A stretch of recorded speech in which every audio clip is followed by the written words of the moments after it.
ஆரம்பத்தில் நாங்கள் போயிட்டு இருக்கும்போது பார்த்தீங்கன்னா பௌர்ணமி அமாவாசை பூஜையில் ஒரு 500 பேர் இருப்பாங்க. ஒரு 500-600 கூட தான் இருக்கும்.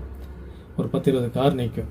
அது அனைத்துமே இப்போ நீங்கள் பார்த்துட்டு இருக்கீங்க இல்லையா, உள்ள கனகம்பட்டிக்குள்ளே அந்த கல்லாம் பதிச்சு இடம் பார்த்தீங்களா, அதுக்குள்ளே தான் நிற்கும். இன்றைக்கி செட்டு போட்டிருக்காங்க, அதுக்கிட்ட தான் நிற்கும். மற்ற இடம் எல்லாமே சோளக்காடுங்க. மழை பெஞ்சிச்சுன்னா நம்ம நடந்து போனோம்னாலே காலில் வந்து பூட்ஸ் போட்ட மாதிரி ஆயிடும்.